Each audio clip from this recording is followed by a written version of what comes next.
Dieu. Je suis le pasteur Marcel Goumba des Assemblées de Dieu du Gabon.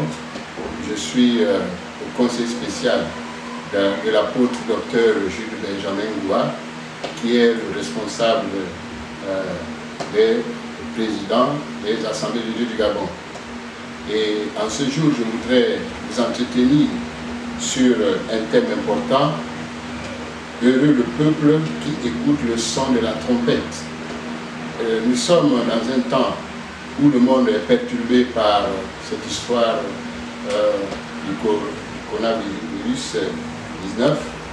Et nous voulons réellement que le peuple de Dieu soit édifié pour ne pas avoir la trouille et la peur. Cette maladie s'avère très sévère parce qu'elle attaque le monde entier. Nous voyons qu'il y a d'autres personnes qui ne sont pas atteintes, mais qui ont peur. Et la peur aussi est une autre maladie, et beaucoup meurent à cause de la peur.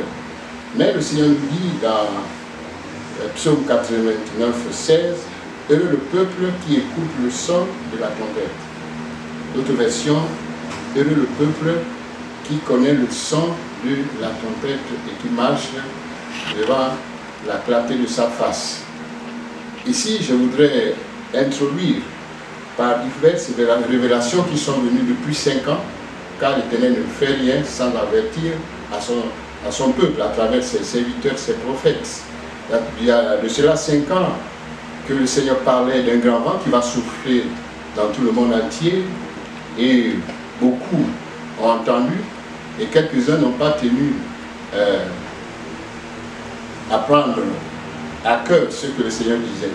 Et c'est pour cela que nous voulons que le peuple de Dieu, au lieu de pouvoir s'agiter, s'attache au Seigneur, car il dit « Heureux le peuple qui écoute le son de la trompette ». La trompette est un instrument de musique qui diffuse plusieurs sons, et chaque son est distinct de l'autre, qui annonce un événement important. En Israël, lorsqu'il y avait des temps de guerre, la trompette sonnait pour annoncer soit le rassemblement, pour annoncer soit une fête, pour annoncer soit un décès. Et ici, le son de la trompette voudrait que le peuple de Dieu sache que Dieu nous rappelle à un grand rassemblement. Ce temps qui nous permet d'être confinés dans nos maisons, c'est un temps où chacun doit revenir vers le Seigneur et de trouver en lui le réconfort nécessaire. Parce que même si les gens de ce monde pouvaient trouver une solution en trouvant un remède, mais Dieu, il est le grand docteur, celui qui nous a créés, il connaît parfaitement ce que nous sommes et il est à mesure de nous venir en aide, parce que lui seul a envoyé son Fils, et à travers les métissures de Christ, non seulement nous sommes guéris et nous sommes protégés, parce que l'ange de l'Éternel campe autour de ceux qui le craignent et les arrache à tout danger. C'est ainsi que Dieu, voyant que l'humanité tout entière a plongé complètement dans un grand chaos, il a voulu par ce grand vent nous interpeller qu'il est temps de revenir vers le Seigneur. Et comme je le disais, le son de la trompette peut sonner un son distinct, un son qui peut annoncer une bonne nouvelle, une détresse ou une guerre. Mais ici, Dieu voudrait que le peuple de Dieu sache que le son de la trompette ici, à travers ce virus, c'est pour nous ramener vers lui, pour que le peuple de Dieu sache que le temps où nous passons dans nos maisons, c'est un temps où nous devons chercher sa face et prier. Parce que lui seul peut apporter la paix, peut apporter la guérison à travers ses métissures. Effectivement, Dieu nous a créés à son image, pour que nous ne perdons pas courage et que nous ne soyons pas découragés. Il nous demande de lever un regard dans Romains 12, 2, il dit « Ne vous conformez pas au siècle présent, mais soyez transformés par le renouvellement de l'intelligence, afin que vous discerniez quelle est la volonté de Dieu, ce qui est bon, agréable et parfait. » Oui, nous voyons que Dieu nous a créés à son image, et l'homme est composé de plusieurs potentiels. Certains sont connus et d'autres ne sont pas encore connus. Nous voyons, je voudrais parler un peu de la constitution du corps humain, où Dieu nous a doté chaque jour d'un potentiel nécessaire pour pallier à toutes les difficultés et problèmes auxquels nous avons face chaque jour. Je voudrais parler un peu de ce que le Seigneur a mis en nous certains chercheurs scientifiques ont découvert que dans le corps humain est composé de neurones. Chaque neurone est constitué d'un corps cellulaire et qui, dans son prolongement, est appelé dendrite ou axone. L'axone est un prolongement unique issu du corps cellulaire et connecté avec les dendrites d'autres neurones. Les neurones régénèrent, reçoivent et transmettent un signal électrique qu'on appelle un flux nerveux. En mars, 1er mars 2017, Jérôme Delecrase a déclaré que notre corps est composé d'une infinité de cellules où environ 1 million d'entre elles sont des neurones. Quelles sont ces fonctions de ces neurones? Il est impressionnant de savoir le rôle qu'ils remplissent et ce que vous pouvez en faire grâce à eux. Il n'y a pas si longtemps, on pensait que les neurones n'étaient pas créés pendant le cours de notre vie et que nous naissions avec un capital de neurones qui ne pouvait qu'aller en diminuant. Cependant, une équipe de scientifiques de l'Institut médical de Karolinska en Suède a réalisé une expérience avec le carbone 14 et est arrivé à la conclusion qu'il produit jusqu'à 14 000 cellules cérébrales par jour. Par conséquent, il sécrète plus concrètement dans l'hippocampe. Toutefois, cette reproduction diminue en fonction de l'âge. Ce processus de formation neuronale est connu comme la neurogénèse. Du fait que de nouveaux neurones apparaissent, même à l'âge adulte, et jouent un rôle très important dans les fonctions neuronales, dans la plasticité et cérébrale et dans la capacité du cerveau à s'adapter aux situations nouvelles. En d'autres termes, notre cerveau a la capacité de commencer par s'adapter à au moins 14 000 nouvelles situations chaque jour, par jour. Situations telles que lorsque la personne est en crise ou est en difficulté, il a une peur, il y a une glande qui est en nous, qui donne une sécrétion et ça permet d'ôter la peur et la personne est en toute sécurité, gardée, sauvegardée. Sur ceci, c'est le rôle des neurones. Quelqu'un conduit une voiture, il y a des moments où la personne est crispée, où la personne a un moment d'inattention, mais il riposte tout de suite afin d'éviter un accident ou quelque chose de catastrophique. Et Dieu nous a créé tout ceci. 14 000 situations par jour que nous pouvons parler grâce à cela. Pourquoi nous est-il si difficile d'extérioriser ce potentiel? La réponse est que notre ignorance et notre mentalité figée. Le tout se passe dans toute notre tête et notre cerveau. La Bible ne dit-elle pas que ne vous conformez pas au siècle présent, mais soyez transformés par le renouvellement de l'intelligence, afin que vous discerniez quelle est la volonté de Dieu, ce qui est bon, agréable et parfait, dans Romains 12, 2. Après 8 secondes. Notre intelligence est renouvelée afin que nous soyons fermement au Seigneur et capables d'accomplir par notre intellect un potentiel. Il veut également que nous sachions que nous avons été créés à l'image de Dieu. Et Dieu également a tout prévu pour que nous soyons gardés et protégés. Mais la peur est là, et ça arrive souvent que malgré le potentiel que nous avons, l'homme a toujours peur. Mais le Seigneur voudrait que nous nous appuyions sur lui, de savoir qu'il n'a pas créé l'homme n'importe comment, même en nous créant, même l'homme naturel. Il a mis à nous ce potentiel de 14 000 neurones qui peuvent également réagir à 14 000 situations qui pourraient nous atteindre chaque jour. Or, dans notre vie quotidienne, il n'y a pas 14 000 situations qui viennent. Donc, il nous a donné un potentiel au-dessus de tout ce qui peut nous arriver. Mais l'homme s'ignore. Mais il vaudrait mieux que nous retournions vers le Seigneur pour savoir que si Dieu a créé l'homme ainsi, c'est parce qu'il a quelque chose de merveilleux en nous. Dieu voudrait que nous soyons non seulement ses témoins, mais Dieu voudrait que nous fassions quelque chose pour lui, pour sa gloire. En réalité, Dieu nous a créés pour que nous puissions accomplir son plan. Et là, nous sommes dans une situation très difficile où le Seigneur voudrait que le peuple de Dieu s'immobilise dans la prière et que tous ensemble, nous puissions revenir vers Dieu, car un plus grand nombre ne connaissent pas en réalité qui est Dieu. Et dans ce cadre, nous avons des sujets de prière que nous devons tous tenir.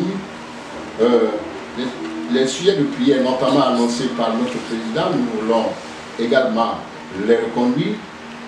Premièrement, que les contaminations du Covid-19 s'arrêtent, que cette pandémie soit éradiquée dans le monde entier. Deuxièmement, que les produits choisis par les médecins soient efficaces par la vertu de Dieu pour la guérison des malades et pour ceux qui les prennent, qu'ils soient réellement rétablis.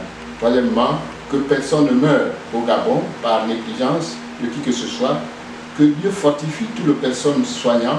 Quatrièmement, que Dieu donne au gouvernement suffisamment de moyens matériels et financiers pour la prise en charge de tous les malades.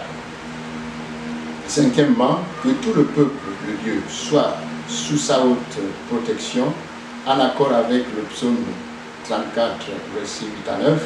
Sixièmement, que Dieu pourvoie à tous les besoins matériels et financiers de nos familles. Septième prière, que Dieu pourvoie aux besoins et charges de son œuvre selon le psaume 34, 11. Huitièmement, que la paix de Dieu nous inonde pleinement selon Philippiens 4, 16. Nous voulons en toute évidence commander à chaque chrétien, à chaque personne, à tous ceux qui vont suivre ceci, de pouvoir se conformer aux prescriptions gouvernementales de l'hygiène. Il faut que nous puissions nous laver les mains régulièrement, comme cela a été dit, les 7 façons de se laver les mains, que nous puissions nettoyer nos mains également avec des produits alcoolisés ou également un gel antibactérien qui pourra également nettoyer nos mains. Et nous pouvons aussi tenir à distance d'un mètre et ne pas éviter également les embrassades, les salutations qui pourraient, nous puissions vraiment aussi tenir en compte 7 ans d'isolement pour pouvoir tenir en bris, tenir en laisse et également pour pouvoir résister contre ce coronavirus. Je voudrais appeler le peuple de Dieu à savoir que ici en Afrique nous avons Dieu. Oui, c'est vrai que les médias disent qu'en Afrique la situation sera pire que l'Europe. Oui, pire que l'Europe. C'est vrai, mais si nous prenons des précautions, cela n'arrivera pas. Nous prenons les précautions et nous prions également. Et nous annonçons aussi la parole de Dieu à ceux-là qui ne le connaissent pas, parce que c'est un temps qui mène à réflexion. Coronavirus ou pas, les chrétiens sont atteints, ceux qui ne sont pas chrétiens sont aussi atteints. Et le Seigneur avait dit que beaucoup même de chrétiens seront atteints. Et ce que nous voyons, les mineurs hommes de Dieu ont été atteints, alors d'un jour à l'autre, ça peut tourner. Mais si nous prenons le devant, si nous crions à Dieu, comme il le déclare dans le psaume 107, 13 à 14, et le peuple, ceux qui étaient dans une grande détresse, ont crié vers Dieu et le Seigneur les délivra de leur angoisse. Le Seigneur aussi peut nous délivrer de notre angoisse, il peut aussi nous sauver, il peut aussi nous protéger, il peut aussi nous garder. Et nous voulons que les églises étant fermées, nous nous tenons en cellule de maison où nous faisons nos cultes comme cela se doit. Ne laissons pas refroidir la flamme qui est dans notre vie, mais en famille, continuons à rallumer le feu, continuons à prier, à lire, à méditer, à parler du Seigneur aussi à ceux qui ne le connaissent pas, parce qu'il y a une grande panique dehors. Seul le Seigneur peut nous apporter la sécurité, car il est le véritable rocher. Celui qui se cachera en lui n'aura pas hâte de fuir. Et nous voulons nous cacher à lui, lui qui est le rocher des siècles, lui qui est notre protecteur. Et à ceci étant, nous voulons que chacun puisse, là où il fait la prière, tenir aux conditions qui nous ont été données d'être à 10 personnes au plus. 10 personnes au plus, n'exagérons pas, 10 personnes au plus, ça nous aidera aussi à moins se prémunir de tous les effets néfastes de ce virus. Également, quand nous prions, nous faisons notre adoration, nous faisons notre louange, nous prenons notre point d'appui en ne s'écartant pas du sujet et non plus s'étendre, car ce n'est pas une prédication, et en respectant le temps nécessaire d'1h30 au maximum un dimanche et 1 heure dans la semaine. Étant donné que nous sommes en temps de couvre-feu, nous devons limiter, prendre notre rencontre à partir de 17h30 à 18h30 le plus vite, ou 45 minutes pour que réellement chacun soit à l'aise. Respectons ce que les autorités ont dit et sachons que toute autorité vient de Dieu et tous nous sommes dans cette lutte contre ce virus. Que le Seigneur nous aide, qu'il préserve notre Gabon et qu'il préserve l'Afrique. Et nous voulons réellement que sa bénédiction nous accompagne. Après donc notre prière, après nos louanges d'adoration, nous terminons comme d'habitude en faisant notre offrande et en le confiant à un diacre qui pourra le prendre pour les besoins de l'œuvre. Comme nous l'avons dit, nous prions que le Seigneur pourvoie aux besoins de l'œuvre. L'heure et l'argent lui appartient. Et nous croyons que le Seigneur ne nous abandonnera pas. Et si nous demeurons en lui, il demeurera aussi en nous. Nous devons demeurer en lui afin qu'il demeure en nous. Et ainsi nous verrons sa gloire. Donc que le Seigneur vous bénisse et que sa grâce soit sur notre pays, le Gabon, et sur l'Afrique et dans le monde entier. Parce que l'ennemi a décidé de tuer, d'amener plusieurs personnes en enfer. Et nous voulons aussi que nous puissions lutter pour arracher ces âmes qui peuvent amener en enfer, les amener plutôt vers Dieu et de sauver le plus grand nombre